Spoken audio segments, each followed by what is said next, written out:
Bonjour, je suis le père Grégoire Catin, je suis prêtre jésuite. Ma mission principale, c'est d'être directeur du service famille et société à la Conférence des évêques de France. Et donc je vais vous proposer un autre regard sur la déclaration du dicaster de la doctrine de la foi sur la dignité humaine.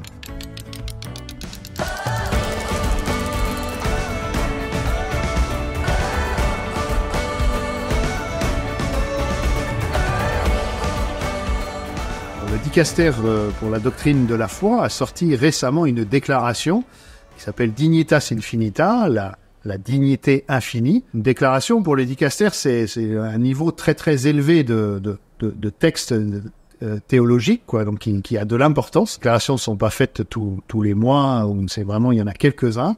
Donc c'est un texte important dont on a parlé un petit peu, parfois en se concentrant sur ce qui est dit dans la dernière partie de la déclaration qui pointe un certain nombre de lieux où la dignité est mise en péril, mais du coup peut-être qu'on n'a pas forcément repéré qu'il y a auparavant toute une réflexion pour dire à la fois quels sont les fondements de la dignité humaine, auxquels ça peut valoir le coup de revenir un peu, d'expliquer des choses et de vous donner envie aussi d'aller voir par vous-même.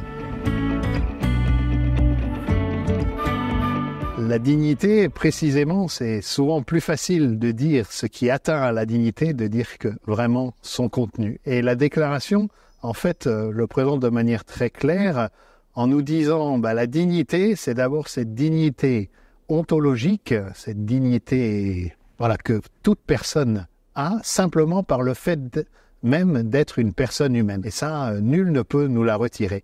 Et puis du coup, pour distinguer un peu et se rendre compte que parfois, on attaque la dignité, la déclaration nous parle de 4 autres manières de parler de la dignité, 4 manières de qualifier la dignité.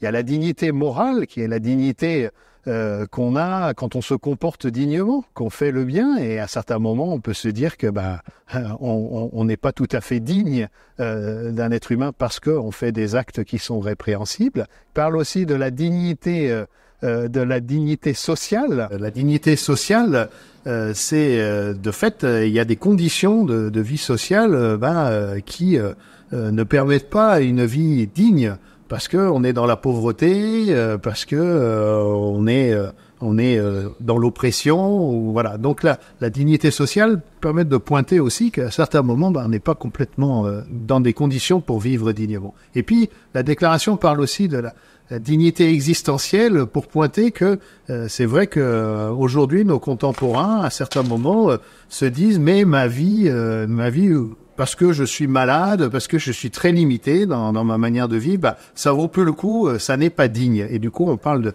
de dignité existentielle.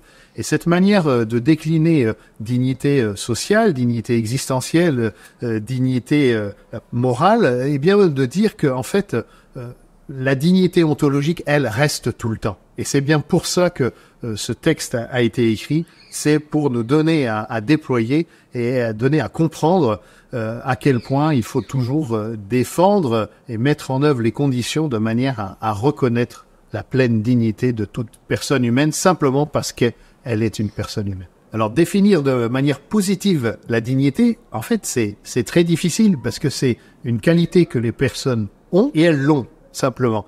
Et finalement, ce qu'on fait de manière beaucoup plus facile, c'est de repérer qu'à certains moments, à cause de telle ou telle action, parce que on traite une personne comme un objet, parce que on lui donne pas la parole, on atteint à sa dignité. Donc on voit beaucoup plus facilement les atteintes à la dignité que de pouvoir donner un contenu complet à la dignité. Pourquoi l'Église parle de dignité ?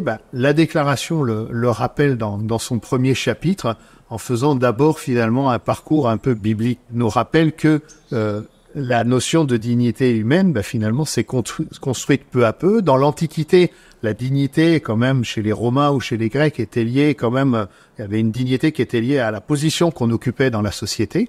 Et puis, la Bible, dans l'Ancien Testament, va rappeler que le pauvre, l'orphelin, la veuve sont aimés de Dieu, que la justice est déshumanisante. Donc déjà, on avance sur cette question de la dignité. Puis la déclaration va rappeler aussi comment, avec Jésus, on fait encore un pas de plus puisque finalement Jésus se rapproche de toutes celles et ceux qui apparemment ne sont pas dignes. Les prostituées, les femmes, les enfants, les lépreux, le collecteur d'impôts, etc. Donc ça, c'est au niveau biblique. Et puis, on peut dire, dans toute la tradition théologique, c'est développé aussi la notion de personne, c'est ce que rappelle la déclaration, et au travers de la notion de personne qui est en relation, une substance de nature rationnelle, mais qui est en relation avec d'autres, on a aussi les fondements d'une dignité humaine. Puis les choses se développent, se complètent encore plus avec, je dirais, l'époque plus récente. Tous les papes et c'est l'enseignement social de l'Église, qui rappelle le principe fondamental dans l'enseignement social de l'Église de la dignité humaine. Et donc la déclaration va citer pape Paul VI, pape Jean-Paul II, pape Benoît XVI, pape François, qui dans leur enseignement social ont défendu le principe de la dignité. Voilà. Dans son deuxième chapitre, la déclaration revient sur 3 grandes convictions qui fondent ce sur quoi l'Église s'appuie pour proclamer la dignité humaine. Première chose, c'est le fait que l'être humain est à l'image de Dieu, à l'image de son Père, à l'image du Créateur, et ça fonde la dignité, puisqu'évidemment, quelles que soient les circonstances, quel que soit le fait qu'on soit un homme, une femme, que soit jeune, qu'on soit vieux, on est tous à l'image de Dieu, et donc on a cette dignité. Le deuxième point, la deuxième conviction sur laquelle s'appuie l'Église, c'est que le Christ est venu racheter et élever la dignité de tout être humain. Donc c'est ce qu'on voit dans l'Évangile. Jésus vient relever toute personne humaine, et particulièrement ceux et celles qui sont davantage exclus, ceux dont on a pu dire qu'ils étaient peut-être indignes ou pas dignes, qui n'étaient pas reconnus dans la société, et le Christ les relève et montre leur dignité. Puis le troisième point sur lequel l'Église peut s'appuyer, c'est qu'il y a une vocation humaine. On est appelé, au-delà de notre vie ici, on est appelé à vivre pleinement. C'est la résurrection, le mystère de la résurrection. Le Christ nous entraîne à sa suite, et cette vocation à être pleinement humain par la résurrection, c'est aussi un fondement de notre dignité.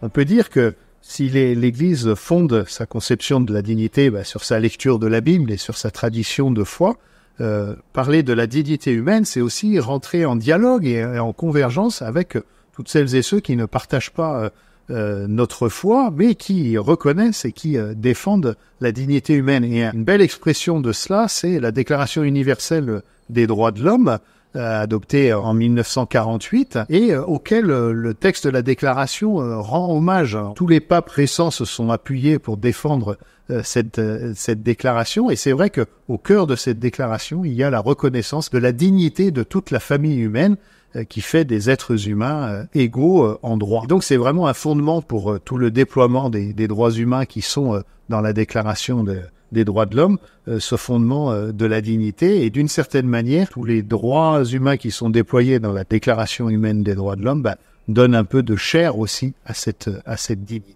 Un point d'histoire là-dessus, la manière dont la Déclaration universelle des droits de l'homme a été rédigée, ça a été bien sous l'impulsion aussi de gens profondément ancrés dans la foi. Je peux citer le rôle qu'a joué Jacques Maritain, grand penseur chrétien, pour l'élaboration, et précisément, le fruit de la Déclaration universelle des droits de l'homme, ça a été de se mettre d'accord sur une formulation des droits humains, de ce qui fait l'humanité, alors qu'on vient de traditions philosophiques et de traditions religieuses différentes. Il y a une forme d'accord qui a été fait sur le contenu des droits humains, même s'il n'y avait pas un accord forcément de fond sur le fondement. Le pape Saint Jean XXIII, en 1963, faire une encyclique qui s'appelle Pacem in Terris, où il va aussi déployer toute la dynamique des droits humains, en y associant des devoirs aussi. Et puis, tous les papes successivement après lui, Saint Paul VI, Saint Jean-Paul II, Benoît XVI et François vont reprendre cet appui sur la Déclaration universelle des droits de l'homme, ce qui n'empêche pas de rappeler aussi qu'il peut y avoir des digressions, qu'il peut y avoir des divergences, qu'il peut y avoir des dérives qui ne sont pas fidèles à l'esprit des droits de l'homme, et notamment quand on valorise un droit par rapport à un autre. L'Église va toujours insister sur le côté inaliénable, mais aussi le côté unitaire de tous les droits qu'il faut prendre ensemble, parce que la personne humaine est une. Rappeler le fondement de la dignité humaine pour le déploiement et la défense des droits humains, la déclaration souligne quelques points. D'abord que la dignité humaine est vraiment indépendante des circonstances. Elle n'est pas liée aux capacités des personnes, elle n'est pas liée à une capacité intellectuelle. C'est pas parce qu'une personne est raisonnable qu'elle est digne. Elle est digne en elle-même. Donc ça, voilà, quelles que soient les circonstances, la personne est digne. Deuxième point qui est rappelé est le fait que dans la dignité humaine, c'est pas une revendication en permanence de droits individuels, mais c'est bien une inscription dans un tout. Et puis, le rappel est fait aussi que la dignité humaine va de pair avec la reconnaissance de la bonté intrinsèque qu'il y a dans toutes les créatures, au sens que toute la création a été faite par la volonté de Dieu qui veut que cela soit bon. Donc, je dirais, dans l'être humain par rapport aux autres êtres de la création, et par derrière, il y a toute la réflexion de Laodate aussi, ne vient pas s'opposer, ne vient pas faire du reste de la création simplement des outils et des choses à utiliser pour l'être humain, mais le respect de la dignité et rentrer vraiment dans la logique de la dignité de l'être humain nous pousse aussi à reconnaître la bonté et le fait que toutes les créatures aussi ont leur finalité propre et leur bonté propre. Et puis, le dernier point qui est souligné dans cette partie est une forme de lien fort qu'il y a entre la dignité humaine et la liberté, mais c'est plutôt que le respect de la dignité humaine, l'épanouissement de l'être humain, de toute sa dignité, va de pair avec une forme de liberté, de libération de la liberté. Deux points sont soulignés, c'est que une liberté de l'être humain qui resterait complètement autarcique, où il se dirait « je suis libre parce que je suis indépendant de toutes les autres créatures et je suis indépendant du Créateur », finalement renverrait l'être humain à simplement être le fruit de ses intérêts, de ses pulsions personnelles, et finalement ça n'est pas une vraie liberté. C'est pour ça qu'on parle d'une liberté qui a besoin d'être libérée. Et là, la déclaration fait beaucoup de références à la réflexion du pape Benoît XVI sur cette question. Le besoin qu'on a pour une vie digne, d'avoir une liberté qui s'oriente toujours davantage vers la recherche du bien, et donc qui reconnaissent que le fait de se reconnaître créature d'un créateur n'est pas une limitation de notre liberté, mais au contraire un accomplissement de notre liberté, parce que précisément ce créateur nous veut libres et nous veut pas contraints. Et puis le deuxième point qui est très souligné aussi dans la déclaration, c'est que la liberté, c'est très concret pour pouvoir aussi s'exercer. Elle a besoin de se libérer, d'être dans des structures aussi l'être humain a besoin d'être dans des structures qui ne l'asservissent pas. Et là, c'est tout l'appel qui est constant dans la pensée sociale de l'Église, à avoir des structures économiques, des structures politiques, qui libèrent l'être humain et qui ne l'asservissent pas. Dans la dernière partie de la déclaration, le texte s'attache à repérer un certain nombre de lieux, de situations où la dignité humaine n'est pas ou peu mal respectée, où il y a des atteintes à la dignité humaine. Et le texte commence de manière intéressante par faire un rappel, s'appuyer sur un passage du Concile Vatican II de Gaudium et Spes, pour dire que il faut reconnaître ce qui s'oppose à la dignité humaine. Et là, on a toute une liste de choses qui s'opposent à la dignité humaine, mais qui touchent un nombre très très grand de sujets. Tout ce qui s'oppose à la vie elle-même, comme toute espèce d'homicide, le génocide, l'avortement, l'euthanasie, même le suicide délibéré, porte également atteinte à notre dignité.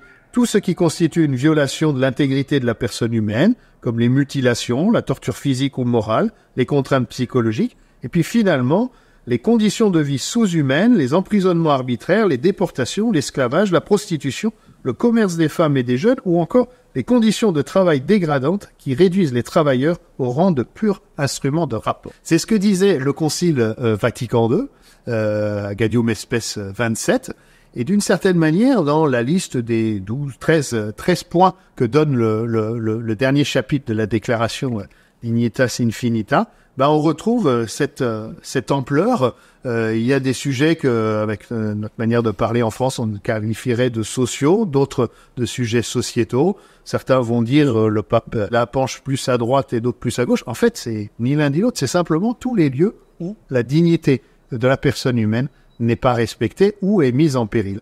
Alors, dans Dignitas Infinita, on va parler de la pauvreté, de la guerre, on va parler de la situation des migrants, on va parler aussi des personnes victimes d'abus dans le monde, mais aussi malheureusement dans l'Église. Mais on va parler aussi de la question du début et de la fin de vie, la question de l'avortement, la question du suicide assisté ou de l'euthanasie, des questions aussi liées à tous les débats autour du genre, question de changement de sexe, voilà. Et dans tous ces lieux-là, puis on va parler aussi de la violence numérique. Tout ça pour dire qu'à la fois il y a des thématiques, des mots qui reviennent, qui étaient déjà présents il y a 50 ou 60 ans au Concile Vatican II, et puis d'autres évidemment sont liés à notre situation au début du XXIe siècle. Toujours à chaque fois, il y a l'idée de repérer que les personnes restent toujours infiniment dignes et on devra toujours lutter pour cela. Voilà, on ne peut pas se satisfaire que les personnes soient persécutées à cause de leur orientation sexuelle ou de leur situation matrimoniale ou je ne sais quoi. Mais on reconnaît aussi qu'il y a à certains moments des idéologies qui faussent notre regard sur l'humanité et qui ne permettent pas de bien défendre la dignité humaine. Et le texte s'attache aussi à soulever un certain nombre de questions dont on doit se saisir, car il s'agit bien, pour défendre la dignité humaine, de créer aussi les conditions dans notre société pour que cette dignité soit respectée. Encore une fois, ce texte de la Congrégation pour la doctrine de la foi, Dignitas Infinita, nous plonge au cœur d'une réflexion, mais aussi de réalités très concrètes qu'il est important pour nous, chrétiens, aujourd'hui d'affronter, parce que c'est un texte stimulant à la fois pour notre réflexion et pour notre action. Il n'est pas très long à lire, il vaut le coup d'être lu, d'être partagé aussi à plusieurs pour se dire comment aujourd'hui, nous les chrétiens, au nom de l'Évangile, nous pouvons nous engager davantage dans la défense de la dignité humaine, dans la promotion de la dignité humaine, dans toutes ses dimensions.